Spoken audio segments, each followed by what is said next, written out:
Hey guys, Dib the Awesome here to give you yet another Monster Legends guide where we talk about monsters' moves, rune sets, partners, all that jazz. Today we are going to take a look at Mr. Cain. Cain. Mr. Cain. You ever heard of Citizen Kane? Hey, Mr. Cain. uh, I really wanted to do a guide on this today because I just got done watching Armor Gaming's review on it. He did a review like he did with like More Masters. He actually got a sweet gig with Social Point, and he's actually his video is actually linked to the game. So if you actually go, play the game and you say, "Oh, watch the video," it actually takes you to my boy Armor's channel. So go see that. It's awesome. It's really cool. Because you actually see how amazing and how busted this monster is. You also see how good just the hater buff is in general, especially when it's applied as a trait. Abomination and bleed hater. So, the this monster actually starts out with a hater buff, which is amazing, because it's just there automatically. You could just straight up kill things, on the condition that the person is currently bleeding. Yes, we'll go into more in depth on that in a bit. So let's talk about the power. Power 3,586. If you actually watch the video on Armor's channel, it was actually a lot higher than this. So I don't know if this is the actual power of the monster or the other power was kind of a bug. I don't really know. The wiki could be wrong. The video could be wrong. Either or. Both powers are phenomenally well. They go over the gospel power of 465. It's always been the mark for any damage dealer. If you have a 465 power, at the very least, you can run as damage. You just can't do that. If you so wish it and the damage moves are appropriate, you can do it. It's all good in the hood. As long as it's as long as it is or over 465, you can run it as a damage dealer. That's just how the rule of thumb works. This power lets him do a bunch of things. I do believe he holds a 60 base damage skill somewhere buried here. Yep, it's the Soul Rip, which is and I have 4 turn cold. Oh god lord. I also has a 70 damage skill, so yeah, that's so yeah, you can take use of this. You can pretty much use this skill, this power. I mean, this is really good. This lets him do a bunch of things. It's capable of one-shotting monsters.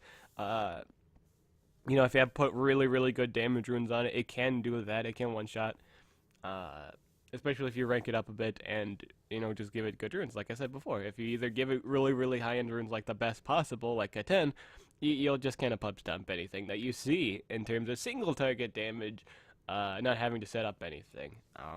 Simply due to the fact, he actually has a bunch of extra turn skills and to actually cause bleeding, and like his AOE isn't actually a 45 based AOE, it's actually 30. So you can imagine if he doesn't meet these conditions, bleed hater conditions, but we'll get to that. We'll get to that more later.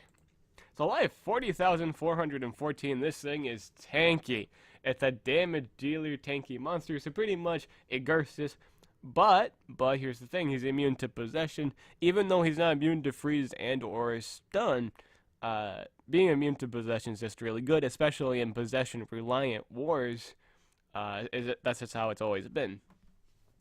To have 40k life basically means it's kind of hard to one-shot you if you are running Rainbow Rune build, like a damage, life, and speed.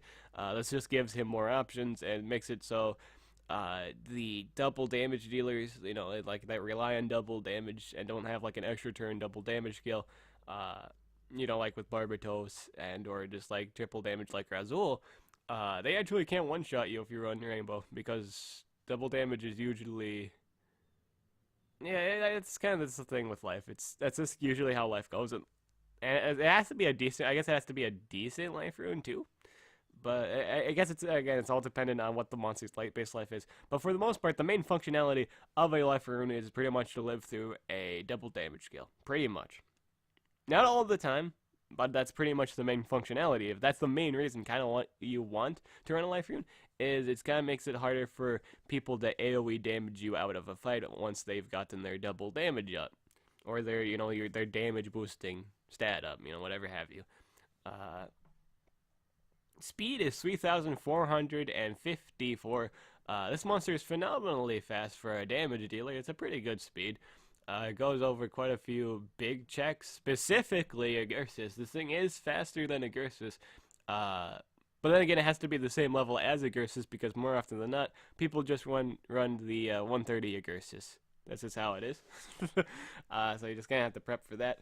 Um, but I believe if you rank him up a bit with a really good damage rune, you can actually one hit Agursus. As disgusting as that actually sounds, that's actually true. You can actually one shot Agursus with this thing. After actually two, I guess you could say two shot.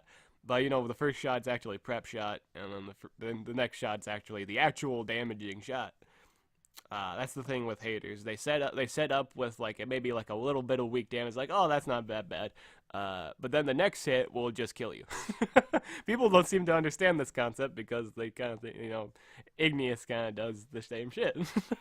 Hater. Again, we're gonna get to the hater stuff later.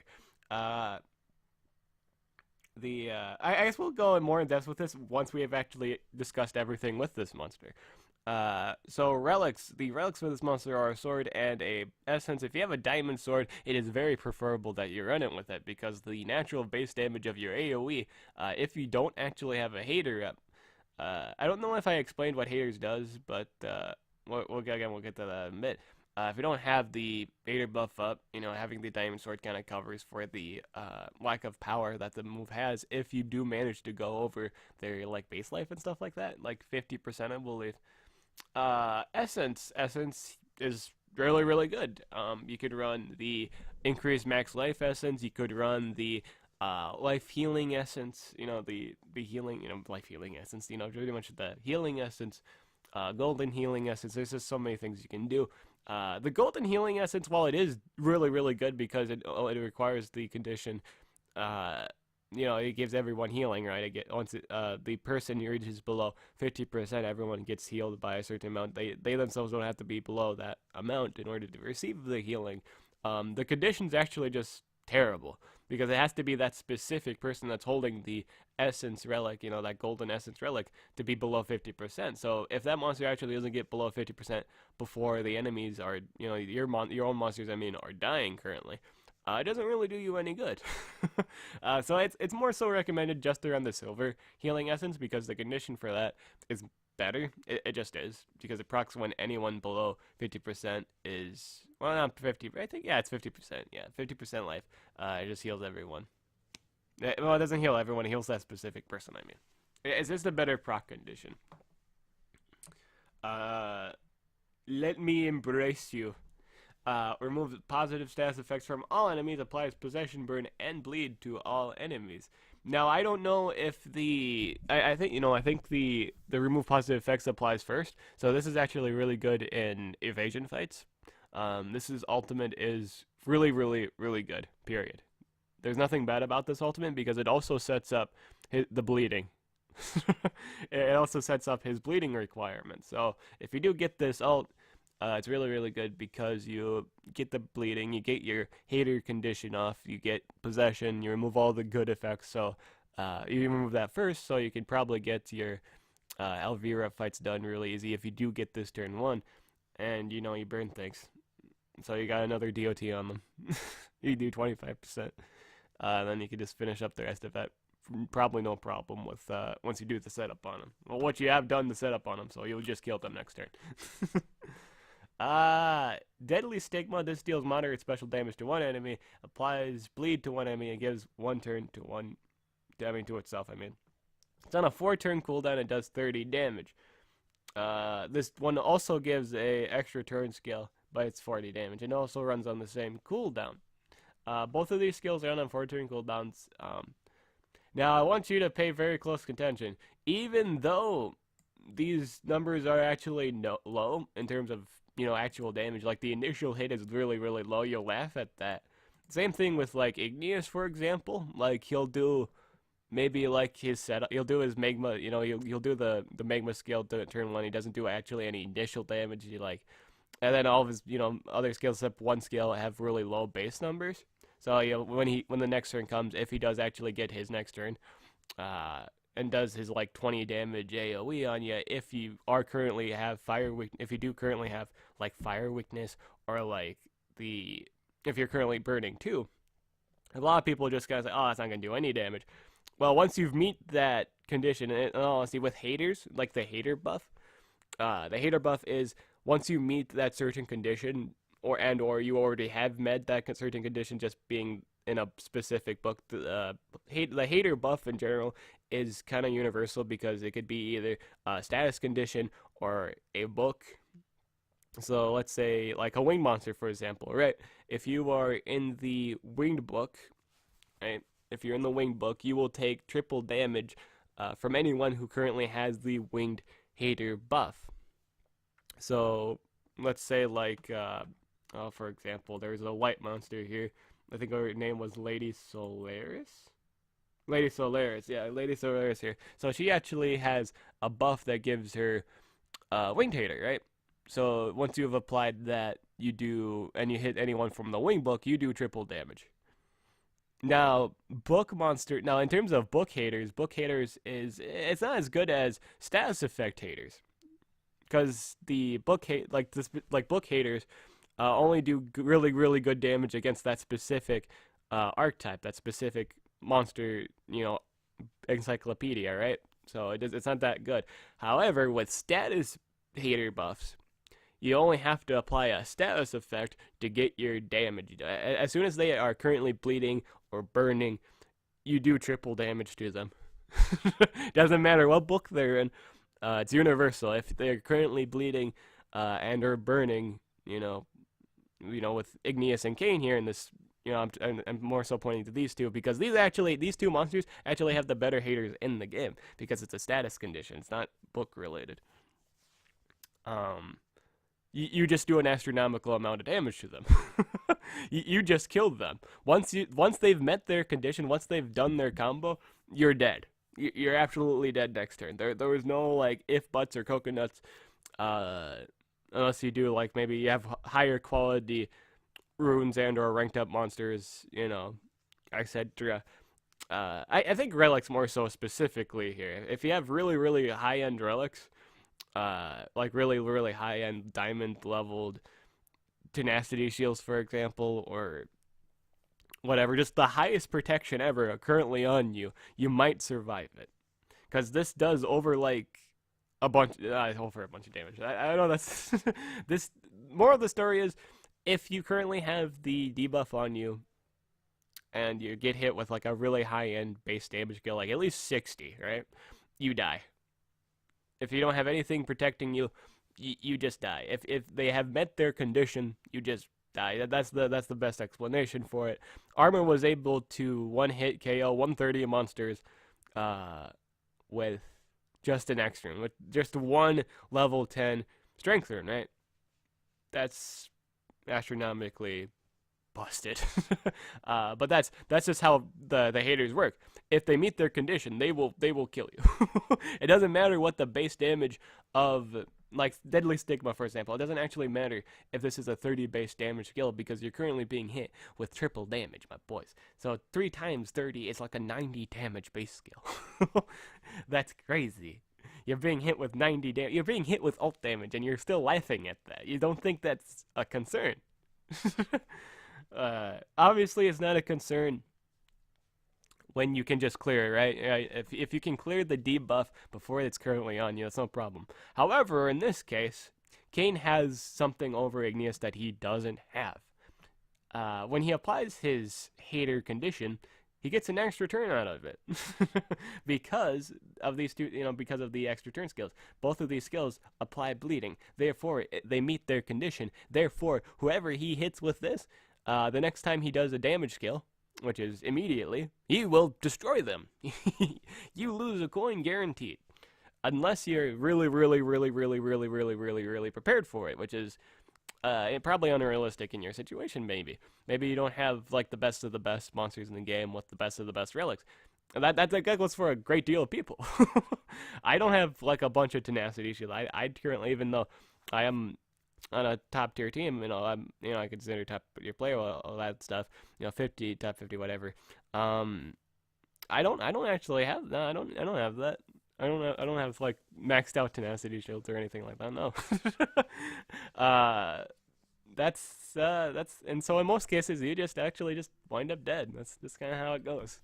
Because it goes way over natural base life for any given monster. If they're not running like a really high, like double life or anything like that, if they don't have any life increasing stats or really good protection skills on them at that moment, you're just kind of dead. This is kind of how the hater buff works. Especially focus damage. And this thing has a lot of high end focus damage skills, so you probably are guaranteed to lose the coin, period. You just are. If he does focus on a specific monster, you just kind of die.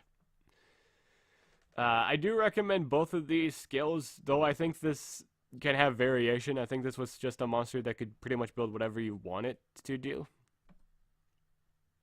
Instant Rest, this removes all negative stats effects, applies damage boost, damage regeneration, and life regeneration to itself. So basically, this is a very, very, very powerful pick-me-up because it also gives you a damage boost to amplify your already stupid damage. I think given just how strong the triple damage alone is, this is kind of insignificant to it. But it's still, 50% more damage. Hey, why not? Why not just keep overkilling something that's already dead? That's justifiable, right? This is really good in situations where you might actually lose, maybe. But more often than not, I don't think you actually need this skill. I don't think this skill is really needed, and since this thing's already immune to possession, which would be a great justification of running it, it could be like, hey, this could be a good skill in the case of event I get possessed. You are right on that. This is a very good skill. I just don't think you need it because you can run like ice breaking greatsword and like the life, the healing essence to really get you by. You don't really need a move to heal you out of it. Odds are you're probably going to be fine for the most part. So you don't actually have to run into rest. I think that's just more of a personal thing if you want to. Again, this thing has so many options. You can run so many different things with this monster. You just can. I think this is a good option. I'm not saying this move is worthless. This monster, this skill is really, really good.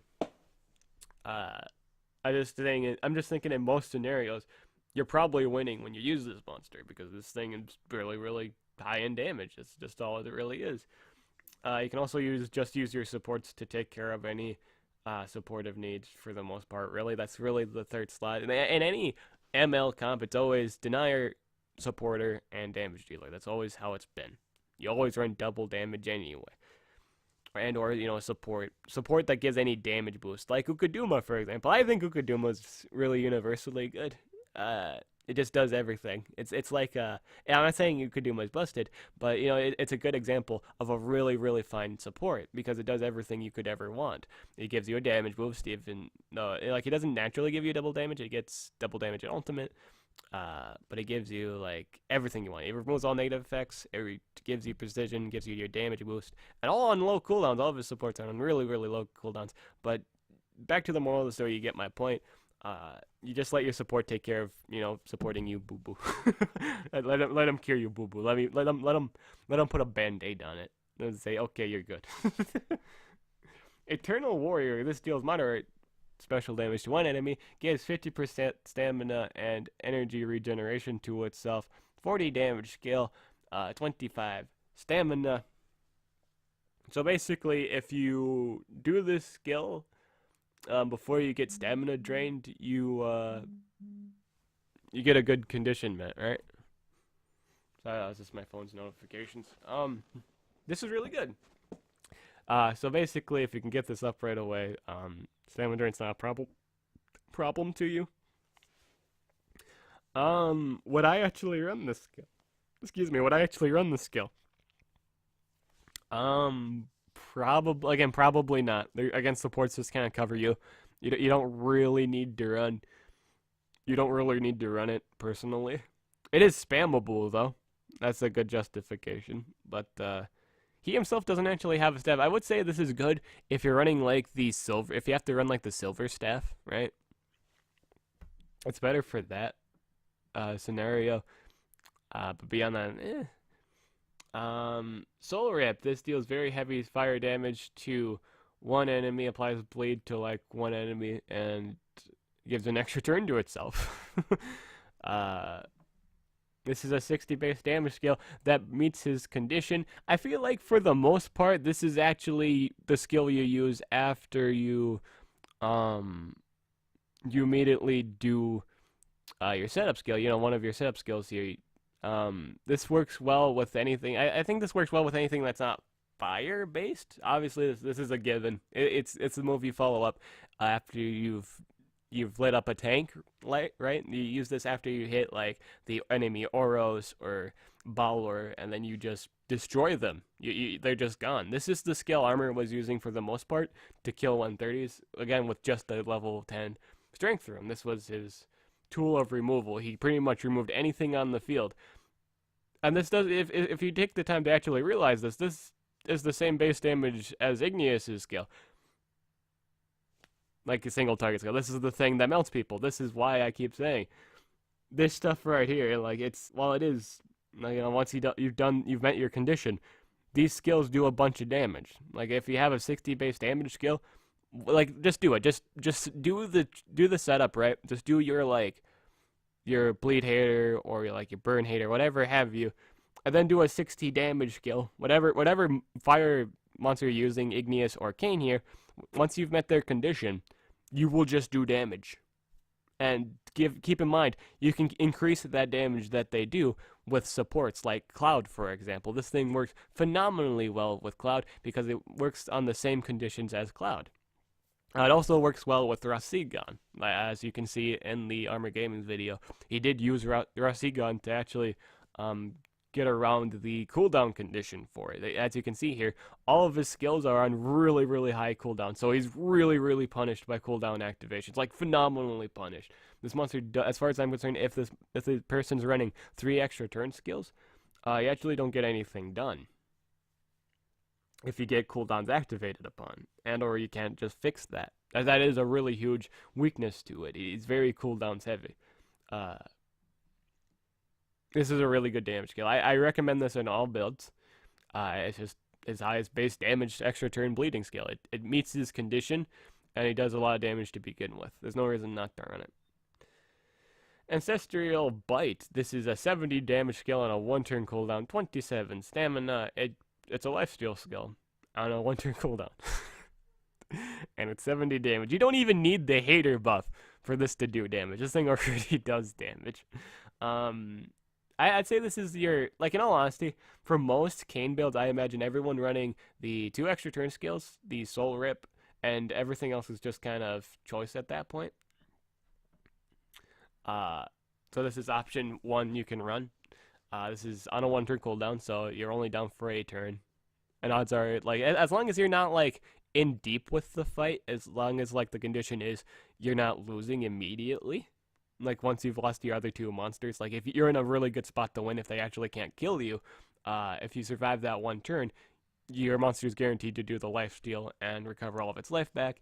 And keep in mind, he does have sustaining relics. He can run the Icebreaking Greatsword and the Essence, right? So the Icebreaking Greatsword, if you don't know what that is a gold relic. It's one of the better gold relics in the game. It gives your monster a shield if it hits something that is currently frozen and or stunned. So this is really good. It gives him options. It's just a really good thing to do. But you can see that it's really hard to words. you get my point. If they can't actually kill you right away, he just gets a bunch of life regain back. He can make really good comebacks. Yeah, he has the option to do that. Shadow Wanderer. This deals heavy fire damage to one enemy, applies evasion to itself. Evasion is one of the best buffs in the entire game because it pretty much guarantees that people leave you alone. Now, while this is a really, really good skill to run, I don't think you actually need it. Which is weird for me to say, but I don't think you need it. I think you should be running, like any special base skill. At this point, I think it's like any special base skill, so I think you should run Ancestral Blade for just a few specific reasons. One, it's good for the mirror matchup. If you, like, in all honesty, if you want to counter Cain, run a Cain, because Cain actually can't proc off himself, right? He can't do his condition because he himself is immune to bleed. So it makes sense the best thing to counter a Cain is just run your own Cain. Run your own Cain and kill their Cain. That's pretty much how that logic goes. Run a monster that does like double damage and then like double damage extra turn skill, like again Cloud for example, do like I don't know, like you could probably get away with doing both of your like both of your extra turn skills, even though that's probably not a good idea. I'd say just do the 70 damage. Don't be fancy with it. Just do the 70 damage scale, kill their Cain, and then you can proceed to pup stomp. And you can do that if the Cloud if Cain goes before Cloud, just kill everything else first, and then proceed to kill Cain. That's all you have to do. With the reason why I don't think you need evasion for this monster specifically is cooldowns don't allow it. It's not a very good cooldown rotation. Me personally, I think that's the case. I just don't think it's a good cooldown condition. It doesn't seem to flow all too well because again, all these skills run on 4-turn cooldown. So at some point, you're just not gonna move if you run like a full set of cooldowns, right? But you will be able to move again once that turn is gone. So I think in total, you might not move. Like if you run like Ancestry of Blade, let's see here, because each skill costs like each one's a 4-turn cooldown, right? So once you've done the first extra turn skill, it's actually only on a 3-turn cooldown.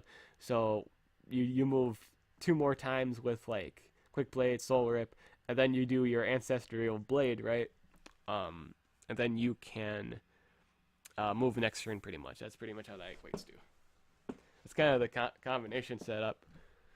But I don't think you need the evasion. I think it has plenty enough sustain and it just doesn't need to worry about it. I just don't think it's I don't think it's a good idea to run it. Me personally, I don't think it's needed.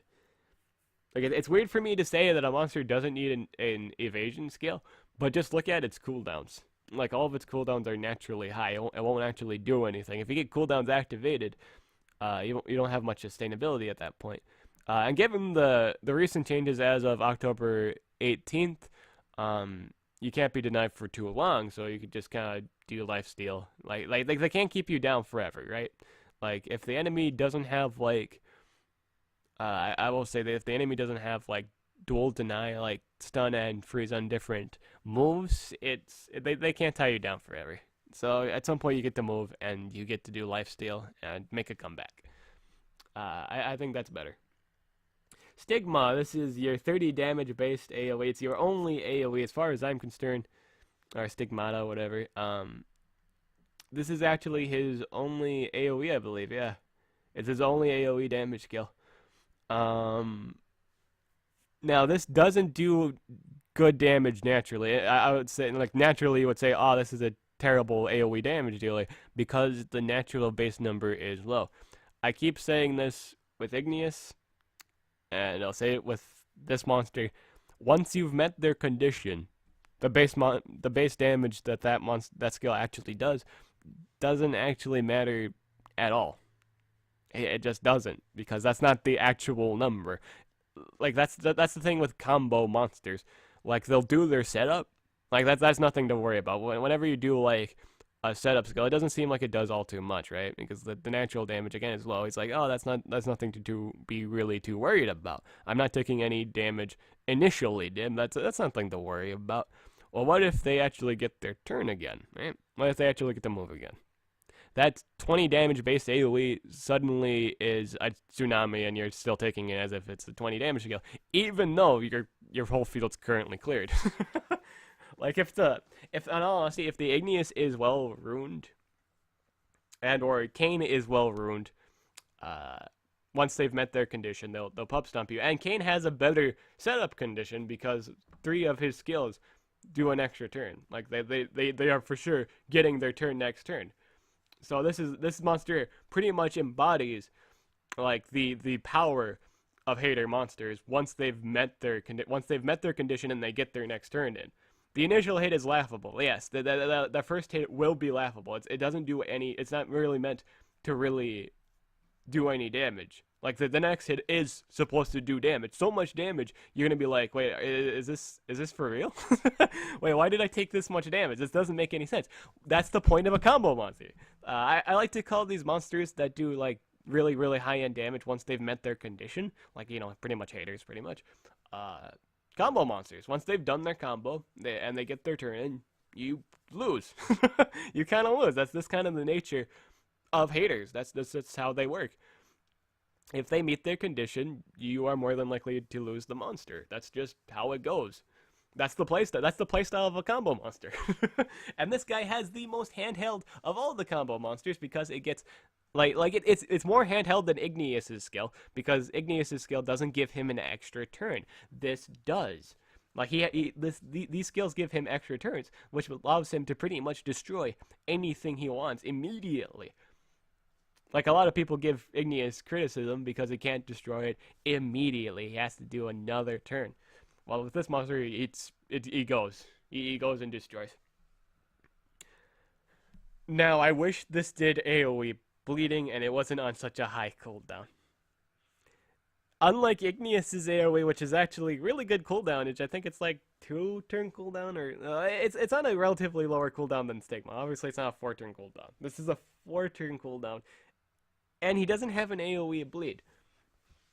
This is very critical because he can't AoE wipe right away, right? He can't just spontaneously kill you. He can't clear board turn 1.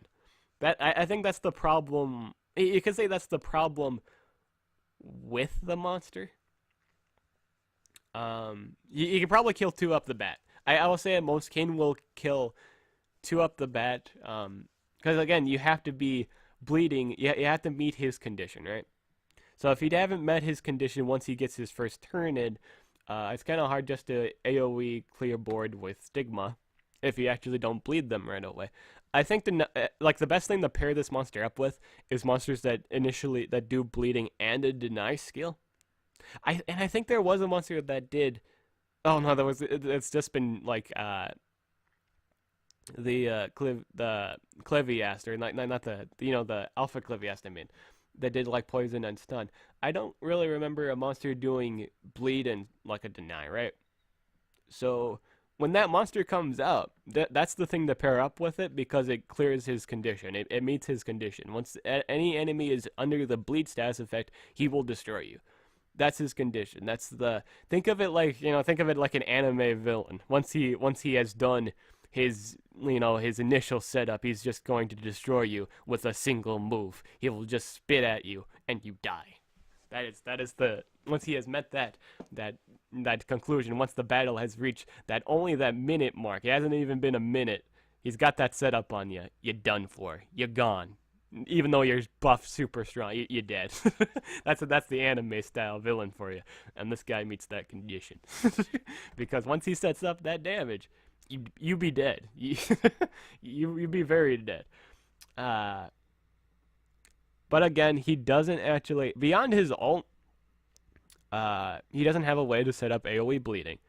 I'd say that's the thing Igneous really has over Cain, because he has an AoE condition, so he can just do his AoE and clear. So that's the only difference between these two, though. Beyond that, that's in terms of immediate removal, this monster does it better, like way better, because again, you get extra turns out of it. I'm having a hard time recommending this skill personally, because again, if you don't meet that condition, the AoE is terrible, right? That's why everyone really doesn't like hater monsters, because you have to meet their condition first, right? Because they don't do good damage naturally. Again, they're combo related monsters. They're not meant to board wipe right away. They're not meant to clean board. They have to meet their condition first. And with Igneous too, you can run like Cloud. Like again with Cloud's like the best monster to run with hater monsters. If you're planning on running a hater monster, run Cloud. Just run Cloud, or any monster that gives like extra turn, like damage precision, like regardless of the damage boost, because again you have triple damage, or just an extra turn skill, and you just kind of win. You just kind of win. Like Rossi God, for example. Okay, so Armor Gaming was using Rossi God, right? Rossi Gaon. Um, and he was able to remove the cooldowns. Again, these moves have really high cooldowns, so he's able to remove the cooldowns. And due to the fact that Cain's Bleed Hater is a trait, not a buff, like I mean, like you don't have to apply it. It's already on him. Like he already gets Bleed Hater, right?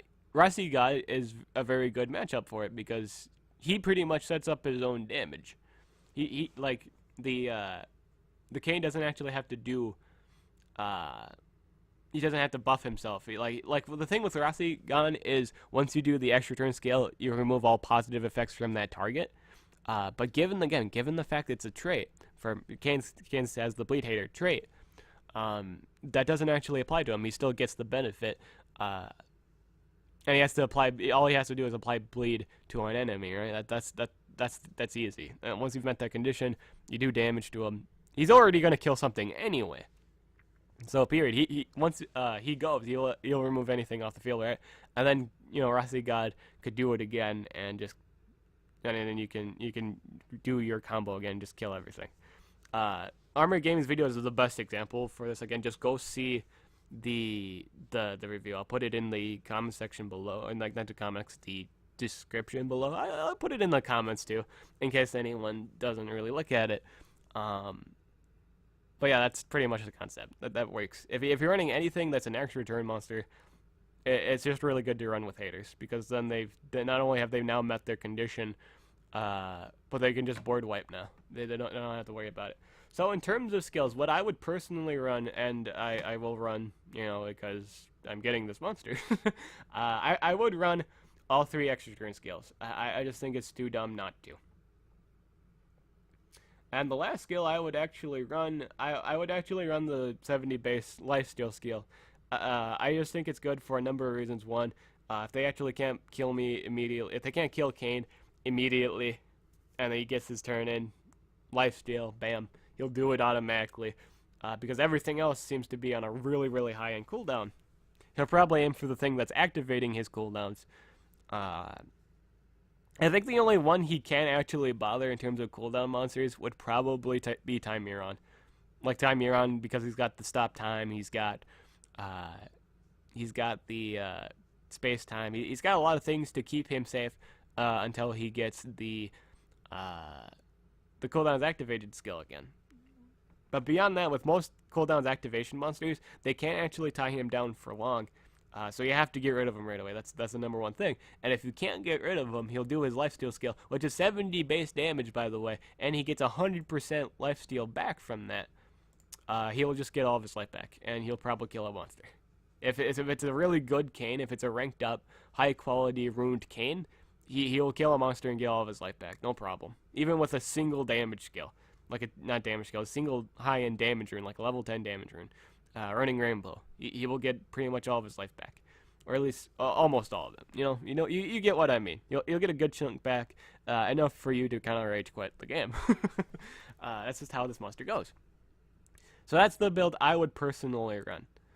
I have noted that a lot of monsters kind of like a lot of damage dealers just like not running an AOE. It's kind of hindering. But with this case, this monster doesn't really have. Like, it doesn't run as good because it just doesn't have Igneous's condition, right? It doesn't have Igneous's AoE skill. It doesn't have his AoE set up. This is kind of how it is. And in that same regard, even if he did have an AoE bleeding, that you could say that's pretty much like Igneous right away. that's exactly pretty much like Igneous. You kind of have to have that AoE bleed skill. So you pretty much have, like with most hater monsters, you kind of want a AoE proc, so you can do AoE damage, right?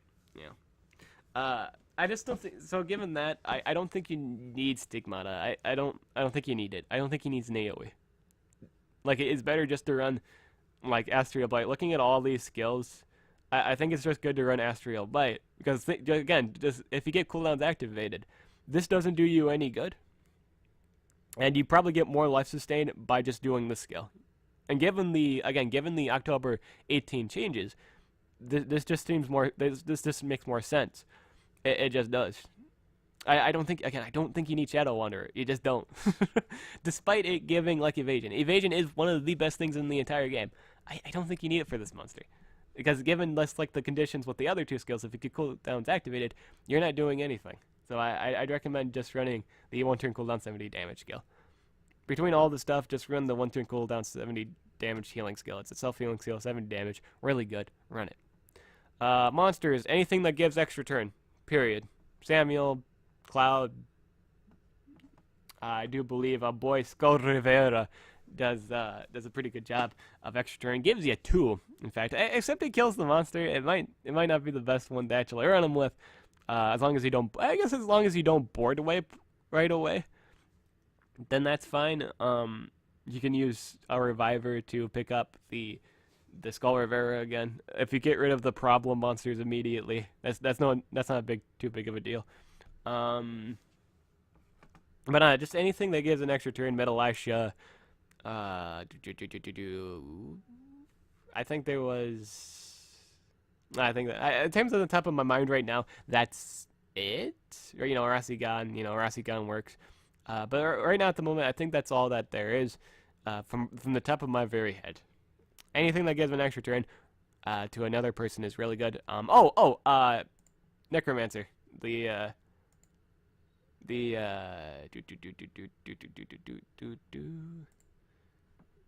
Yeah, Necromancer. Warmaster Necromancer. You run it with that. If it's a ranked up Warmaster Necromancer at rank 2, he gets like an extra turn revival. Perfect. Run it with this. You have the ultimate defense. Even though like he's already immune to possession, it seems kind of pointless. But again, anything that gives an extra turn, bam, he's your boy. This man's your boy. He even brings back Cain. Isn't that nice? He brings back Cain and gives him an extra turn. And all of his cooldowns are off. All of his life is back. All of his stamina's back. Really good.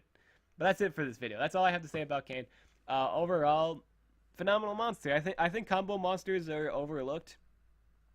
And this one, I think this is the one where people will say, okay, combo monsters are actually really, really good. This is the one. This is the realization, like, haters just do damage. Like, once you've met that condition, once they've got their turn, and they just do damage. This is as handheld as people could ever want. A lot of people give Igneous crap because he doesn't really have an extra turn skill. This man has several, and they'll see the damage. You'll see numbers. A lot of people don't think Igneous is all that. Bam! Once you've seen this monster in action, triple damage haters. That's all I'm gonna say. This is your boy. This is the. If you don't like this monster, you guys got a problem. if you guys still think haters are terrible, like in terms of like haters don't do all that much damage, you gotta look at this thing. You have to. If you look this thing in the eyes, this little beady eyes, and you don't see this as a threat, like even though or not that good, I mean, if you guys don't think this is not good, you guys gotta seriously look into the game's mechanics again. You do. you really, really do. The base numbers, even though these base numbers are low, even though the cooldowns are high, once he met that condition, you just die. You just will. So real quick, what's the way to counter this monster? What's the way to counter this monstrosity? Run a team full of immune to bleed monsters. That's all you have to do. Or just run anything that gives immunity to bleed. You will pub stomp. In all honesty, you will pub stomp any Cain. You just will. Or at least you'll survive. You'll possibly survive any Cain on the condition you can't be bled. Like if he cannot meet his condition, then he can't do any damage. Then these base numbers become reality. If you can protect yourself from bleed, these are his actual numbers in damage, and they're not all too high. That's how you counter Cain. That's the best way to counter Cain. All you have to do really is prepare for that. But that being said, right? Soul Rip does a lot of damage, and so does Ancestral Bite. Both of these skills, I think, are your problem checks. These are the things you need to watch out for, because this keeps him alive. As far as I'm concerned, Ancestral Bite is just busted. It's not a fair skill on him. Given just how strong he is naturally. This pretty much means he doesn't have to set up. He also doesn't have to, unlike Igneous, he also doesn't have that high stamina condition, right? Unless, he does his 3 extra turn skill, then you kind of lose all your stamina. like the majority of it. Like I'd say give easily half. You you use half your stamina if you do a full combo of this. Uh, which again, I guess that's why Eternal Warrior is a thing. Uh, you just gotta do everything. You just do damage. Uh, Overall, for me personally, I don't think this was too much of a thing, right? I don't think this was too much of a hard choice for me. I think this is just the build I would naturally go for. Let me know what you would go for in the comments section below, and you know why.